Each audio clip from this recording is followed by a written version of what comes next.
송해 참석 중에 동창 목사님, 뉴욕에서 목회하는 목사님의 컬럼 하나를 읽게 됐습니다.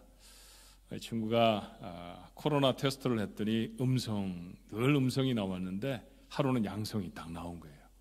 근데 마침 그 주간 주말에 자신이 꼭 인도해야 될 장례식이 준비가 되어 있었습니다. 이거 어떡하나 고민을 했습니다.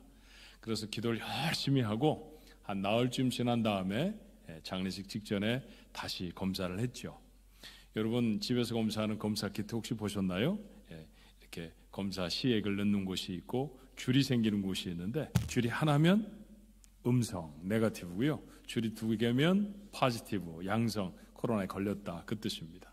이 친구가 자기의 시약을 몇 방울 떨어뜨려 놓고 줄이 나타나기까지 간절히 기도했는데 기도 제목이 이랬다는 거예요. 하나님, 한 줄만 주시옵소서. 그 얘기를 들으면서 우리가 그런 이야기를 우리 친구들끼리 서로 나누었습니다. 맞아, 세상에 줄이 많지만, 줄이 많잖아요, 그죠? 줄을 잘 서야 한다라는 얘기도 하고 누구 줄을 잡았다라는 얘기도 하고 그러죠. 재물의 줄도 잡고 건강의 줄도 잡고 인맥이라는 줄도 잡고, 그렇지만 우리 그리스도인들은 그런 거 잡고 살지 않습니다. 한 줄만 주시옵소서. 뭐죠? 예수 그리스도의 은혜의 줄입니다. 그러니까 예수님 붙잡고 승리하는 우리 가족 되시기를 주님의 이름으로 축원합니다. 우리 송 목사님도 나와 찬양 인도하실 때 우리 가정의 달 그렇게 말씀하셨고요. 우리 문장로님 기도하시면서도 이달은 가정의 달이다 그렇게 말씀하셨어요. 근데 달력 어디를 찾아봐도 가정의 달 그렇게 써놓지는 않았잖아요. 그런데 전통적으로 이 5월에는 가정을 생각하는 날들이 여러 날 있습니다. 첫 번째 날은 어린이날, 그죠? 이 5월 첫 번째 주일이 보통은 어린이 주일이 되는데 저희는 교회 생일하고 이렇게 같이 있습니다. 두 번째 주일은 온 미국 사람들이 식당에 가장 많이 가는 주일입니다. 누구 때문에 가죠? 엄마 때문에 갑니다. 그래서 어머니 주일. 한국에서는 부부의 날도 있습니다. 둘이 하나가 됐다 그래서 5월 21일은 한국 정부가 공식적으로 선언한 부부의 날이기도 합니다. 이렇게 5월 달 동안에는 가정을 생각하는 여러 날들이 있어요. 가정이 견고해야 복되죠. 견고한 가정을 이루시고 싶으시죠?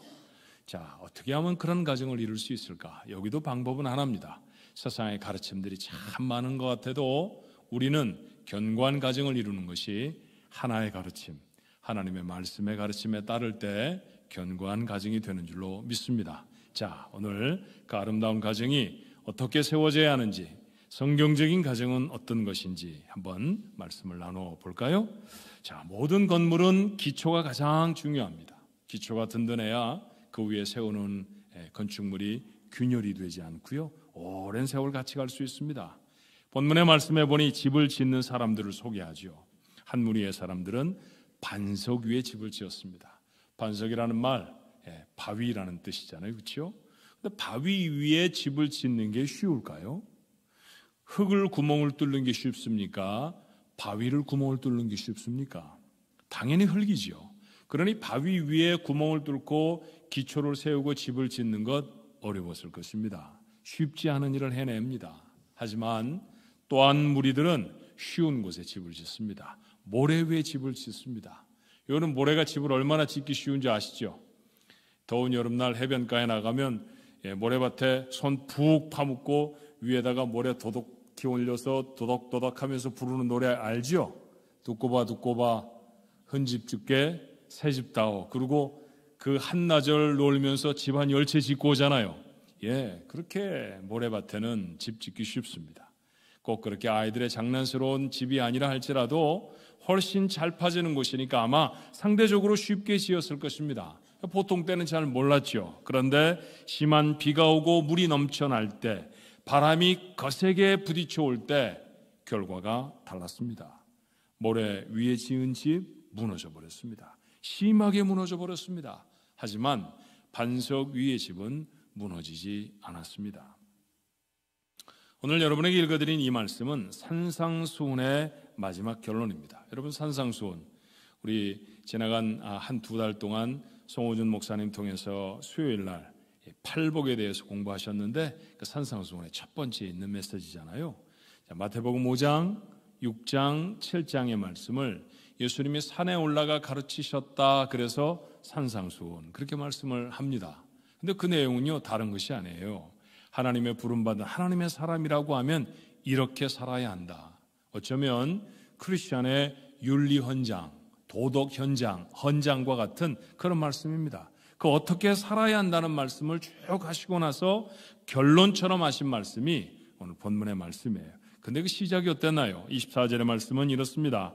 그러므로 누구든지 나의 이 말을 듣고 행하는 자는 그 집을 반석 위에 지은 지혜로운 사람 같으리니, 하나님의 말씀을 듣고 행하는 자, 집을 반석 위에 짓는 자입니다. 가정은 어디에 세워져야 할까요? 하나님의 말씀 위에 세워져야 할 줄로 믿습니다. 가정의 가장 중요한 기초는 하나님의 말씀입니다. 오늘날 너무나도 쉽게 가정들이 무너지고 있죠. 돈이 잘 벌릴 때, 건강할 때, 아이들이 어릴 때에는 괜찮은 것 같은데 고난이라고 하는 비바람이 몰아치고 죄악이라고 하는 홍수가 일어나면 여지없이 심하게 무너져 버립니다. 여러분, 팬데믹을 지나가면서 팬데믹 맨 초기에는 가족들이 함께 있게도 참 좋아요. 남편도 출근하지 않았고요, 아내도 집에 있었고, 그저 잘 차려입을 필요도 없이 전부 다 그저 잠옷바람으로 있어도 좋으니까. 그래서 가족들이 함께 있는 게 좋다는 가정도 참 많았습니다. 그런데 그 시간이 점점 지나가면서 식구들이 민낯으로 모두에게 다 노출이 되면서 얼마나 많은 갈등이 생기는지 몰라요. 미국 사람들이 하는 말 중에 domestic violation이라는 말이 있습니다. domestic이라는 말은 보통 어떤 지역, 지방 이런 뜻을 가지고 있는 말이기도 한데, 이 말이 domestic violation 이렇게 표현하면 좀 뜻이 달라지죠. 이건 가정폭력이라고 하는 뜻입니다. 이 가정폭력의 비율이 엄청나게 높아진 거예요. 팬데믹 기간 동안에 굉장히 많은 알코올들이, 술들이 팔렸고, 그리고 그 술을 복용한 남편이나 아내나, 요즘은 여자들도 술 잘 마십니다. 우리 식구들은 잘 모르겠지만 여자들 술 잘 마신다고 그래요. 그렇게 해서 폭력들이 가정에 난무합니다. 그래서 가정이 많이 어려워져 있습니다. 코로나 팬데믹에, 코로나에 걸렸던 사람들, 우리 가족들은 2번씩 걸린 분들은 거의 몇 분밖에 안 계시고, 한 번 걸리신 사람이 조금 있고, 나머지는 거의 대부분 안 걸리셔서 참 감사한 마음인데, 요즘 사람들의 생각 보면요, 웬만하면 이제 코로나 다 걸리고 지나간다 이렇게 생각하기도 해요. 그런데 여러분, 걸리시면 안 돼요. 이 코로나 걸리면 어떤 사람들은 후유증을 갖는데 냄새를 못 맡는 사람도 있고 맛을 못 보는 사람도 있지만, 정말 심각한 이 사례가 발표가 됐습니다. 이 코로나의 후유증 중에 하나가 뭐냐면 앵거 매니지먼트이 잘 안 된다는 거예요. 분노 조절을 하는데 장애가 생긴다는 거예요. 만약에 코로나 때문에 분노가 점점 더 심해지고 그것이 조절되지 않는다고 하면 가정에 얼마나 더 많이 폭력이 생기고 얼마나 더 위험하겠습니까? 그렇게 가정들이 위기를 당하면 무너져 버립니다. 그런데 위기 앞에서도 죄악이 도도하게 몰려와도 그 가운데 든든히 서 있을 수 있는 가정은, 그 기초를 하나님의 말씀에 둔 가정은 무너지지 않는 줄로 믿습니다. 여러분, 아내를 선택하는 기준이 뭔가요? 젊은 우리 교회 다니는 친구들한테 물어봐도 어떤 여자하고 결혼하고 싶으니? 이렇게 물어보면 뭐라고 대답하겠습니까? 예쁜 여자하고 결혼하고 싶다고 그래요. 제가 신학교 다닐 때, 신학교 다닌 지가 제가 1학년 들어갈 때가 한 40년 전쯤 되지요, 벌써? 그런데 그 40년 전에도 신학교에서 설문조사를 했어요. 사목감으로 누가 제일 좋으냐? 1위가 뭘까요? 신학교인데, 그래도 얘가 신학교 아닙니까? 그러니까 1위가 신앙 이런 거에 되겠죠? 아니에요. 첫째, 얼굴이 이뻐야 된다. 얼굴이 이뻐야 된다. 이유가 있었어요. 왜냐하면 신앙은 나중에도 좋아질 수 있지만 이 얼굴 예쁘게 하려고 하면 이건 어렵다. 이거는 하나님이 주셔야 된다. 그러니까 얼굴이 이뻐야 된다. 이쁜 여자를 좋아합니다. 대부분의 크리스천 청년들도 다 이쁜 여자들 좋아합니다. 예컨대 이런 거예요. 어떤 한 크리스천 청년이 자매를 만나기 시작해 교제를 시작했죠. 친구들한테 말합니다. 내가 정말 사랑하는 여자가 생겼어. 결혼하게 될 것 같아. 그럼 친구들이 뭐라고 물을까요? 그 여자 이뻐? 이렇게 묻습니다. 다른 건 묻지 않습니다. 교회 열심히 다녀? 교회 잘 봉사해? 이런 거 잘 안 물어봐요. 이쁘냐고 물어봅니다. 그러면 신랑감은요? 반대의 경우가 되겠죠. 어떤 자매가 남자를 만나서 교제를 시작했는데 정말 괜찮은 남자인 것 같아서 사랑에 빠져서 결혼하게 되었습니다. 친구들한테 똑같이 말하는 거예요. 내가 남자 한 사람을 만났는데 결혼할 것 같다고. 그럼 여자친구들은 뭐라고 물을까요? 직업이 뭐야? 이렇게 묻습니다. 예. 뭐 잘생겼냐고 묻는 사람도 있겠지만 직업이 뭐야? 다른 말로 말하면 뭐예요? 돈 잘 벌어? 이런 얘기입니다. 어른들도 마찬가지예요. 우리 아이가 이번에 장가하게 됐어. 며느리감 이뻐요? 이쁘다는 게 가장 중요하죠. 여자들의 경우에는. 남자들의 경우에는 돈을 많이 버는 게 가장 중요한 일이 되어 버렸습니다. 부모가 부모답게 대접을 받으려면 어떻게 해야 될까요? 건강해야 된다. 무엇보다도 이 포용력이 많아야 된다. 그런가요? 천만의 말씀이죠. 부모가 부모처럼 대접을 받으려면 뭐가 많아야 되나요? 돈이 많아야 됩니다. 부동의 사실처럼 진리처럼 되어진 이야기 아닙니까? 여러분, 가정의 기초가 이와 같이 돈과 욕심과 이기주의에 놓여 있으면 이건 무너집니다. 크리스천의 가정은 이런 기초 위에 세울 수 없습니다. 가정은 하나님이 시작하셨습니다. 하나님이 인도하신 여자가 아내였습니다. 내가 눈에 콩깍지가 껴서 어떻게 하다 보니까 그 여자하고 사는 게 아닙니다. 하나님이 내게로 인도해 주신 사람, 그가 여자입니다. 하나님의 손에 이끌려 만난 이가 남편입니다. 하나님이 만나게 해주셨습니다. 둘을 부부로 선언하시며 세상을 향한 사명도 주셨죠. 하나님이 주신 역할이 있었고 이것에 순종하는 것, 이게 가정에 존재하는 가장 중요한 이유입니다. 내 마음대로 해보는 것, 그것이 자녀가 아닙니다. 하나님이 내게 주신 선물이니까 하나님의 뜻이 무엇인가를 고민하는 부모, 그 부모가 말씀 위에 서 있는 부모입니다. 병들고 가난해도 남겨준 것이 그리 많지 않아도 생명의 통로로 삼아 내게 주신 부모를 내 필요, 내 감정을 초월해서 순종하고 섬기는 것, 그것이 바로 하나님의 말씀 위에 서 있는 가정인 줄로 믿습니다. 이런 가정이라야 무너지지 않습니다. 여러분, 제가 극단적인 두 가지 분류를 해본다고 하면 이런 분류가 가능하지 않을까 생각해 보았어요. 이 세상에는 성경적인 가정과 그리고 무너져 버릴 가정, 두 개의 가정밖에는 없다는 생각이 듭니다.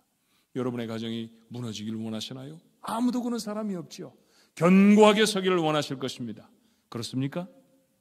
한 세 분만 그렇고 나머지는 무너지든지 말든지 내 상관이 아닙니까?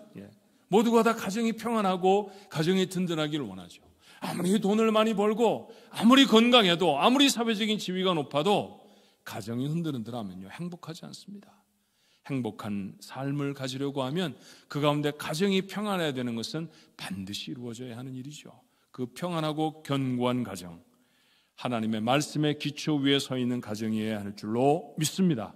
여러분의 가정 모두가 다 하나님의 말씀 위에 든든히 서시기를 주님의 이름으로 축원합니다.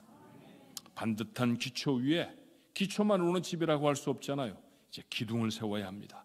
기둥을 세우고 그 위에 지붕을 얹고 그래야 집이 되지 않겠어요? 자, 그렇다고 하면 믿음의 가정, 성경적인 가정에 이루어져야 할 기둥은 뭘까요? 가정을 이루는 두 가지 중요한 기둥을 성경이 우리에게 소개합니다.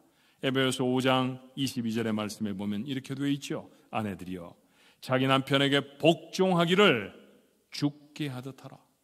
22절에는 남편들이 되어야 할 명령이 있습니다. 남편들아, 아내 사랑하기를 그리스도께서 교회를 사랑하시고 교회를 위하여 자신을 주심같이 하라. 그렇죠. 하나님의 말씀의 기초 위에 교회가 가정이 섰다고 하면 그 가정을 버티고 있는 두 개의 든든한 기둥, 그것은 하나는 사랑이어야 하고 또 하나는 순종이어야 합니다. 여러분, 가정의 시작은 남편과 아내가 되는 것이죠. 그 남편과 아내에게 하나님이 명령하신 것, 그것이 사랑이고 그것이 순종입니다. 그러나 이것이 어떻게 남편과 아내만의 얘기겠습니까? 교회에 세워진 이 가정이 세워진 그 울타리 안에서 모든 가족 식구들이 서로 깊이 사랑하는 것, 이것이야말로 가정을 가정답게 하는 것이죠. 그리고 하나님이 세우신 권위에 순종하고 복종하는 것, 이것이 없으면 가정이 온전히 서지를 못합니다. 그런데 현실은 어떤가요? 살림은 기가 막히게 하는데 남편한테 순종하는 일은 절대로 못하는 여인들, 그런 여자들 있습니다. 자녀들을 하나님의 마음으로 사랑하지 못하는 부모들도 있죠. 아내와 가족을 사랑하고 그 사랑을 표현하는데 익숙하지 못한 남편들도 있습니다. 아낌없이 주는 것보다는 자신이 받지 못한 섭섭함으로 노여움에 젖어 있는 부모, 만약 부모가 그렇다고 하면 성경적인 부모일 수는 없습니다. 자녀의 경우는 어떨까요? 자녀가 세상이 지나가며 부모의 세대보다 훨씬 더 많은 지식을 알지 않습니까? 훨씬 더 많이 배우고 훨씬 더 신식이라는 이유로 부모를 존중하고 순종하지 아니하는 자녀들 참 많습니다. 제가 보았던 다큐멘터리 중에서 참 마음에 이렇게 울림이 있는 다큐멘터리 하나가 있었어요. 유월절을 준비하는 유대인 가정의 다큐멘터리였습니다. 아버지는 별로 학교에 공부를 많이 못하신 그런 아버지였는데 뽀얗게 이제 노인이 되어 계시더라고요. 그런데 아들은 잘 키워서 그 아들은 변호사가 됐습니다. 근데 변호사 아들이 돌아와서 유월절을 이제 준비를 하는 거예요. 그럼 아버지한테 가서 묻습니다. 아버지한테 고개를 푹 조아리더니 묻습니다. 아버지, 유월절 음식을 어디 가서 사올까요? 그랬더니 아버지가 일러주시는 거예요. 어디 가면 누가 경영하는 가게가 있는데 그 가게에서 사와야 유월절 음식들이 좋다. 네, 아버지, 거기 가겠습니다. 자기 아들의 손을 붙들고 그 거리로 갑니다. 아들이 물어요. 아빠는 이런 거 파는데 잘 몰라요? 아니, 아빠도 잘 알아. 그런데 왜 할아버지한테 물어요? 이런 건 할아버지한테 물어서 하는 거야. 네가 아빠가 나중에 할아버지가 되었을 때도 너도 아빠한테 물어야 해. 그러니까 손을 붙잡고 가는 아이가 아버지한테 대답합니다. 아빠, 나도 어른이 되면 아빠한테 꼭 물어보고 할게요. 얼마나 아름다운 모습입니까? 얼마나 아름다운 유대인의 가정의 모습이에요. 그래서 유대인의 가정은 세상에서 가장 견고한 가정들을 이룹니다. 10대가 사춘기를 지나지 않는 것으로 유명한 가정이고요. 부부간의 갈등이 있어서 이혼하지 아니하는 가정이기도 하고요. 견고한 가정을 이루는 까닭이 무엇입니까? 말씀의 기초 위에 사랑과 순종이라고 하는 이 기둥이 든든히 서 있기 때문입니다. 우리 믿음의 가정, 믿음의 가족들 속에 이루고 있는 모든 가정들, 하나님의 거룩하신 은혜로 이렇게 사랑과 순종의 기둥이 든든히 서가게 되기를 주님의 이름으로 축원합니다. 기초와 기둥만으로 집을 이룰 수는 없지요. 집에는 견고한 벽도 필요하지만 그 벽을 뚫고 들어와서 빛이 들어와서 머물 수 있도록 아름다운 창문도 만들어야 합니다. 자, 성경적 가정을 위한 창문은 뭘까요? 그것은 이해와 용납이라고 하는 창문이 될 것입니다. 에베소서는 가정의 실제적인 지침을 말하기 전에 이렇게 교훈합니다. 에베소 4장 1절로 3절에 그러므로 주 안에서 갇힌 내가 너희를 권하노니 너희가 부르심을 받은 일에 합당하게 행하여 모든 겸손과 온유로 하고 오래 참음으로 사랑 가운데서 서로 용납하고 평안에 매는 줄로 성령에 하나 되게 하신 것을 힘써 지키라.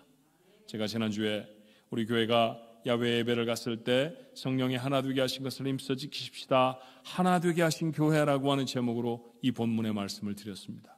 이 말씀은 분명히 교회를 염두에 두고 하신 말씀임이 맞습니다. 하지만 하나 되게 하신 것을 참으로 지켜야 할 곳이 있다고 하면 그것은 다름 아닌 가정입니다. 어떻게 하면 콩가루같이 따로따로인 가족이 아니라 하나가 된 가족이 될 수 있을까요? 그 비결은 오늘 본문의 말씀처럼 용납하는 것에 있습니다. 여러분, 용납이 무슨 뜻입니까? 용서하고 받아들이는 것이잖아요. 사람은 누구나 다 실수를 합니다. 그런데 그 실수가 용납이 되고 실수한 사람이라도 받아들여지는 것, 그것이 가정이어야 한다는 것이죠. 여러분, 이렇게 용서하고 받아들이려고 하면 먼저 이해해 주어야 합니다.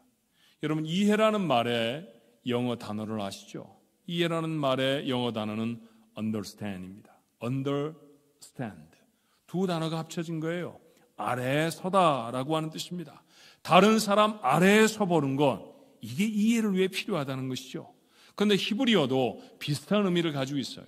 히브리어의 이해에 해당되는 말의 뜻은 상대방의 자리에 서 본다라고 하는 뜻을 가지고 있습니다. 다른 사람의 자리에 서 보면 그 사람의 상황을 이해하게 된다라는 것이죠. 부모를 용서하지 못하는 자녀들이 참 많습니다. 자녀를 용납할 수 없는 부모도 많이 있어요. 남편에 대한 원한을 품은 채 살아가는 불쌍한 아내들도 있고요. 아내에 대한 원망을 가슴에 가득하게 담은 채로 사는 남편들도 있습니다. 이런 원한을 가슴에 품고 살아간들 함께 있다고 해서 그게 가정이겠습니까? 사랑하는 중앙가족 여러분, 부모의 자리에 서 보시는 것은 어떻겠습니까? 자녀의 자리에도 한 번쯤 서 보십시다. 남편의 자리에, 아내의 자리에 각각 서 보는 것 필요하죠. 그러면 비로소 이해가 될 것입니다. 이해가 되면 용서하고 받아들이게 되지요. 이것이 바로 가정을 밝히는 창문임을 기억해야 합니다. 이해와 용서가 없으면 그 집은 캄캄해져 버립니다. 여러분, 창문이 다 닫혀 있는 집이 얼마나 어둡겠어요. 그 어두워져 버린 집에서 할 수 있는 일은 잠자는 것밖에 없습니다. 그래서 하숙생처럼 산다는 말도 있잖아요. 그러지 않으려고 하면 창문을 넓게 활짝 열어야 합니다. 그것은 무엇일까요? 가족들 구성원 한 사람 한 사람을 향해 가지고 있는 이해와 용납이 되어져야 합니다. 여러분의 가정에 하나님의 허락하시는 이런 이해와 용납이 충만해서 밝고 건강한 가정이 되기를 주님의 이름으로 축원합니다. 이번에는 지붕을 씌워야지요. 비가 와도 집에 들어가면 젖지를 않아야 합니다. 세상의 온갖 어려움이 소나기처럼 쏟아져도 그것을 막아낼 수 있는 지붕, 우리 가정에 필요합니다. 그건 뭘까요? 사무엘은 기도로 얻은 아들, 참 소중한 아들이었죠. 그의 어머니 한나는 어린 사무엘을 여호와의 집에 보내서 키웁니다. 당시에 대제사장은 엘리였어요. 여호와의 집의 최고 책임자였습니다. 그런데 아들 둘이 있었는데 홈니와 비느하스라는 이 이름의 아들들은 망나니 중에 상망나니였습니다. 그런 사람들이 이스라엘의 지도자였다고 하면 당시 이스라엘의 풍조가 그랬다는 것이죠. 그런데 사무엘은 그런 곳에 보내져서 살았음에도 불구하고 세상에 물들지 않고 위대한 선지자로 자랄 수 있었습니다. 어떻게 이럴 수 있었을까요? 부모 한나와 엘가나가 경건한 사람들이었기 때문입니다.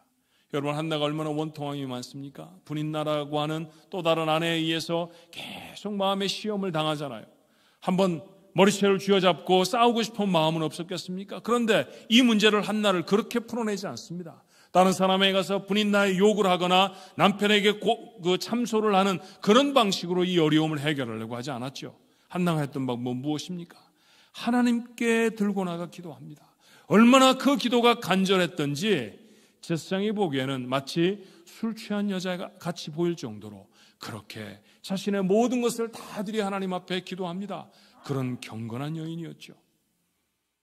하나님 앞에 뭐라고 약속하던가요? 하나님 제게 아들을 주시면 그 아들을 하나님께 드리겠습니다. 그리고 그 약속대로 젖을 떼기가 무섭게 어린 사무엘은 여호와의 집에 보내집니다.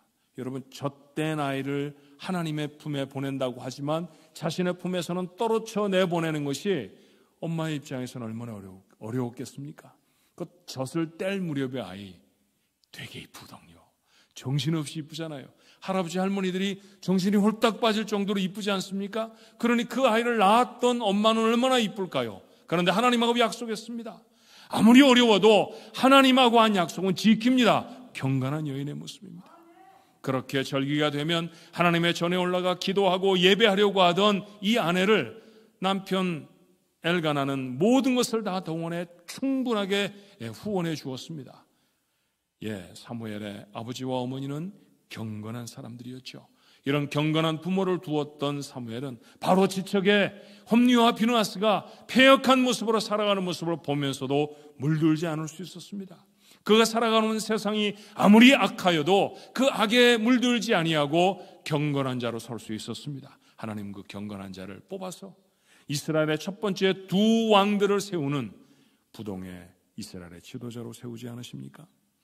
경건한 가정의 자녀들이 이처럼 세상을 바꿀 수 있는 하나님의 일꾼으로 세워질 줄로 믿습니다. 우리 가정을 죄악으로부터 지켜낼 든든한 지붕은 경건의 생활입니다. 경건의 지붕이 든든하게 자리를 잡을 수 있어야 합니다. 기도하는 어머니의 자식은 망하지 않습니다. 몇 주 전에 마쳤던 이번 학기 여성예배 주제는 기도하는 어머니라고 하는 주제였어요. 제가 첫 번째 시간에 설교를 그런 말씀을 드렸습니다. 기도하는 어머니의 자식은 망하지 않습니다. 이 말은 앰브로시우스라고 하는 초대 교부 중에 한 사람이 밀라노에서 목회를 하던 그 사람이 모니카한테 주었던 말입니다. 모니카에게는 기도의 소원이 있었잖아요. 그 방탕하고 하나님의 품으로 돌아오지 아니하는 아들 어거스틴이 하나님께로 돌아와 하나님을 섬기는 사람이 되었으면 하는 것이었습니다. 기도를 열심히 긴 세월 동안 했는데 이 아들이 변화가 없습니다. 그래서 자신이 다니는 교회 암브로시우스에 가서 부탁을 합니다. 주교님, 제발 제 아들을 한 번이라도 만나 주십시오. 한 번만 권면해 주시면 그러면 저 아들이 돌아올 것 같습니다. 그랬더니 안 만나도 된다고 그래요. 얼마나 야속이 있겠습니까? 또다시 부탁을 합니다. 아니 한 번만 만나 주시라니까요. 그랬더니 그때 했던 유명한 암브로시우스의 말이 이거죠. 기도하는 어머니의 자식은 망하지 않습니다. 그리고 모니카는 기도해요. 그리고 마침내 어거스틴은 주께로 돌아와서 시대를 밝혔던 하나님의 놀라운 일꾼으로 세워지지 않습니까? 여러분, 그래요. 경건한 부모가 세상을 바꿀 하나님의 사람을 이루어낼 수 있습니다. 함께 가족이 예배할 수 있다고 하면 그 가정은 무너지지 않습니다. 부부가 함께 엎드려서 기도할 수 있다고만 하면 세상이 아무리 어려워도 지금 우리가 경험하는 것보다 이런 팬데믹보다 더한 어려움이 우리에게 찾아와도 경제적인 어려움이 몰려와도 우리 개인들이 이 세상을 살면서 경험할 수 있는 수태 많은 고난들이 찾아와도 이기는 줄로 믿습니다. 경건의 지붕을 든든하게 세우는 우리 가족들 되시기를 주님의 이름으로 부탁합니다. 기초가 있고 기둥이 세워지고 창문이 달려지고 지붕이 있다고 해도 문이 있어야 들락날락할 거 아닙니까? 그렇죠. 문이 있어야 합니다. 집은 출입할 수 있어야 합니다. 자, 문이 있다는 것은 그 가정의 식구들이, 집 안에 있는 식구들이 그 바깥으로 나왔다가 들어갔다 할 수 있다라고 하는 것이죠. 가정이 세상과 연결된 것은 무엇일까요? 그것은 다른 것이 아닙니다. 섬김이죠. 그리고 그 섬김으로 인한 복음의 전파입니다. 맞습니다. 하나님의 말씀의 기초 위에 서 있는 가정, 성경적인 가정의 현관은 섬김과 복음의 전파라고 하는 문을 가지고 있어야 합니다. 사도행전 10장은 고넬료라는 이방인의 가정을 이렇게 소개해요. 1절로 2절의 말씀이에요. 가이사라에 고넬료라 하는 사람이 있으니, 고넬료 전형적인 이탈리아 사람의 이름입니다. 이탈리아 말로 부르면 카날리우스라는 말이에요. 황제를 배출하기도 했던 유명한 가문이지요. 자, 그 다음에 다시 설명하는 것은 이달리아 부대라는 군대의 백부장이라. 유대를 다스리기 위해서 이탈리아에서 파송되어져 있는 군대에 그 100명의 이 군인을 이끌고 있는 그 사람들의 대장이 바로 이 고넬료라고 하는 사람이었습니다. 그런데 보십시오. 그가 경건하여 온 집안과 더불어 하나님을 경외하며 백성을 많이 구제하고 하나님께 기도했다고 했습니다. 고넬료의 가정은 경건한 가정이었습니다. 경건한 데서 멈춘 것이 아니라 고넬료의 가정은 그 세상을 섬기는 가정이 되었습니다. 이런 가정을 세상이 뭐라고 말하던가요? 사도행전 10장 22절의 말씀입니다. 그들이 대답하되, 오늘 이 그들이라고 하는 사람들 유대인들입니다. 유대인이 이방인이었던 고넬료를 뭐라고 말하는지 보십시오. 놀라운 표현 아닙니까? 백부장 고넬료는 의인이요. 이 사람을 어떻게 의인이라고 말할 수 있을까요? 하나님을 경외하는 사람이라 유대 온 족속이 칭찬을 했다고 했습니다. 여러분, 그런 칭찬을 받을 수 있는 사람이 아니잖아요. 그들을 지배하러 이탈리아에서 파견되어져 있는 군대의 장교입니다. 그러니 어쩌면 수탈하는 사람도 많았겠죠. 하지만 고넬료의 가정은 그 자기가 속해 있는 사회 속에서 하나님을 경외할 뿐만 아니라 자신에게 주어진 역량으로 그 사람들을 섬기고 도왔다는 거예요. 그래서 주변에 많은 사람들이 세상의 유대인이 이방인을 의인이라고 하나님이 경외하는 사람이라고 표현한 것은 정말 흔하지 않은 일입니다. 그런데 그렇게 말할 수 있었습니다. 의인으로 칭찬합니다. 이것이 하나님이 가정해 주신 사명이 아니겠습니까? 이 땅에 우리가 가정을 이루고 산다고 하면 우리 가정의 모습을 통해 세상 사람들이 하나님이 경외하는 것을 알아야 할 줄로 믿습니다. 뿐만 아니라 우리에게 주신 하나님의 놀라운 사랑으로 세상을 섬길 수 있어야 하는 줄로 믿습니다. 요새 부모들이 아이들 생일잔치 해주는데 굉장히 열심입니다. 특별한 스튜디오 같은 거를 빌리기도 한다고 그래요. 장식이 잘 돼 있는 스튜디오를 빌려가지고 마치 동화책에서 이제 막 튀어나온 아이들처럼 왕자 공주로 치장을 해놓고, 그리고 그 앞에 선물들을 잔뜩 쌓아놓고 온갖 좋은 것을 다 해주고 막 사진을 이곳에 찍고 저곳에 찍어서 자기들이 하는 소셜 미디어에다 다 올린다고 합니다. 우리 아이 생일 잔치를 이렇게 거창하고 멋지게 지났다고요. 그러면 그 다음 사람은 그거보다 좀 더 하겠죠. 그렇게 해서 요즘 그런 붐이 일어나서 서로 아이들의 생일 잔치 잘해주는 게 아주 열심히 많아진 것 같습니다. 예, 아이를 사랑하니까 그렇게 할 수도 있죠. 이게 잘못이라고 할 수는 없겠습니다만, 그러나 저는 얼마 전에 이런 가정의 이야기도 들었습니다. 그 가정은 아이의 생일에 도시락을 여러 개 만든다고 해요. 아이에게 줄 그 생일 선물 사주는 비용, 그 다음에 생일 잔치를 차려야 할 비용, 그 비용들을 다 가지고 도시락을 여러 개 만들어서 그 생일을 만든 자기 집의 아이, 그 아이가 그 도시락을 다 가지고 고아원을 방문하는 거예요.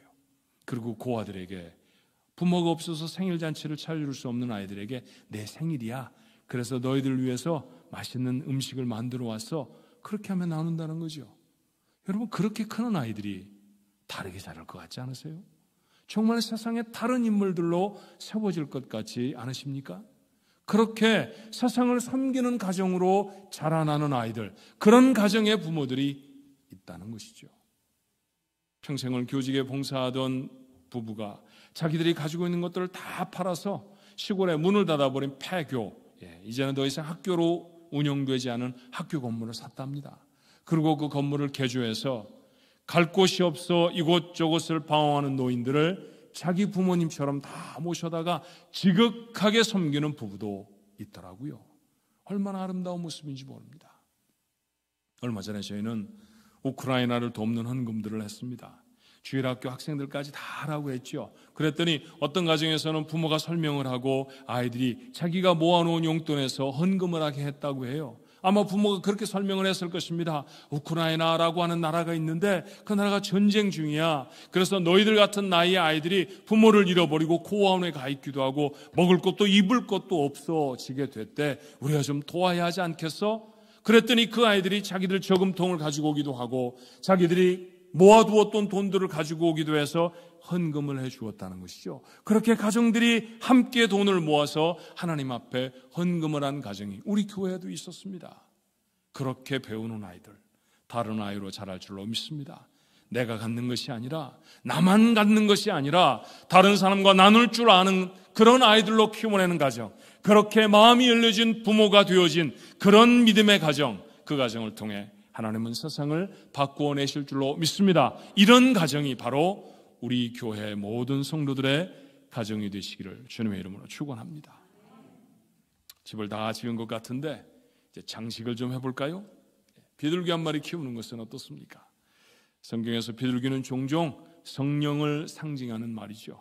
우리가 아는 대로 에베소서의 마지막 부분은 유명한 가정들에 대한 권고입니다. 이런 말씀 아시잖아요. 조금 전에 제가 읽어드렸던 대로 에베소서 5장 22절에 아내들이여 자기 남편에게 복종하기를 주께 하듯 하라.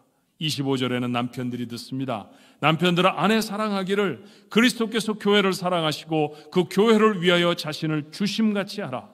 그리고 장을 바꾸어 에베소 6장 1절에 자녀들아 주 안에서 너희 부모에게 순종하라. 이것이 옳으니라. 4절에 또 아비들아 너희 자녀를 노엽게 하지 말고 오직 주의 교훈과 훈계로 양육하라. 오늘 이 말씀들을 보면 하나님의 사람들이 어떻게 가정을 유지해야 되는지를 말하고 있잖아요. 아내가 들었던 명령이 있습니다. 남편은 아내를 사랑해야 한다고 듣습니다. 자녀들은 부모를 순종해야 하고요. 아비들은 주의 교양과 훈계로 자녀들을 양육해내야 합니다. 그런데 이 말씀들에 전제가 있다는 사실도 아십니까? 5장 18절의 말씀은 이렇습니다. 술 취하지 말라. 이는 방탕한 것이니 오직 성령으로 충만을 받으라. 성령으로 충만하라는 것이죠. 맞아요. 성령으로 충만해야 아내들은 남편을 순종할 수 있습니다. 성령으로 충만해야 남편의 눈에 거룩한 콩고풀들이 씌워져서 아내를 사랑하게 됩니다. 성령으로 충만해야 자녀들은 부모를 순종할 수 있고요. 성령으로 충만한 부모가 자녀를 믿음과 주의 교훈으로 훈계하고 양육해 낼 것입니다. 우리 가정이 성경적 가정이 되기 위한 마지막 단계, 가장 중요한 하나의 스텝은 그것이 성령으로 충만해지는 것이죠. 성령으로 충만하다라고 하는 것이 무슨 뜻입니까? 제가 성경 공부 시간을 통해서도 여러분에게 말씀드렸습니다만 성령이 다스리신다라는 것이죠. 그렇습니다. 성경적인 가정은 무엇보다도 성령이 다스리시는 가정입니다. 성령이 기도하라 하시면 기도하고요. 성령이 양보하라 하시면 양보하고요. 성령이 헌신하라 하시면 헌신하는 가정. 그 가정이 바로 성령으로 충만한 가정일 것입니다. 그렇게 성령이 다스리는 가정이 하나님이 원하시는 가정이 되는 줄로 믿습니다. 가정은 하나님이 원하시는 목적을 가지고 지으셨습니다. 어느 때 갑자기 되어진 것이 아닙니다. 하나님이 원하시는 모습의 가정으로 결단하고 세워지는 것, 그것이 바로 하나님이 그 가정을 향해 예비하신 복을 받는 지름길인 줄로 믿습니다. 오늘 이 말씀 처음 들어본 말씀은 아마 한 분도 안 계실 것입니다. 저는 그림은 처음 보셨을지 모르지만 말이죠. 그래요. 여러분의 가정은 어떤 것들이 부족하나요? 5월 한 달쯤엔 이렇게 가정을 다시 한번 말씀에 비추어서 우리가 이전에도 다 살폈던 말씀이지만 다시 한번 점검해 보아야 할 필요가 있다라는 생각이 들었어요. 자, 다시 점검해 볼까요? 여러분의 가정은 하나님의 말씀을 기초로 삼고 있습니까? 우리 가정은 사랑과 순종이라는 기둥으로 든든하게 세워져 있나요? 우리 가정에는 이해와 용납이라는 창문이 큼직하게 그렇게 준비가 되어 있습니까? 우리 가정에는 세상의 온갖 죄악을 막아낼 경건의 지붕이 든든하게 씌워져 있습니까? 혹 어디에 비가 새고 있지는 않나요? 우리의 가정은 이웃을 섬김으로 구원에 이르게 하는 세상을 향한 문이 열려져 있습니까? 무엇보다 우리 가정은 성령이 다스리시는 가정인가요? 오늘 이 말씀들을 여러분의 삶에, 여러분의 가정에 적용하십시오. 그 여러분의 삶에 부족한 것들을 하나님 앞에 간구하게 되시기를 바랍니다. 행복한 가정을 이루어서 하나님 앞에는 영광이 되어지고 여러분의 삶에 더없이 기쁨이 넘치는 귀한 가정들이 되시기를 주님의 이름으로 축원합니다. 기도하십시다.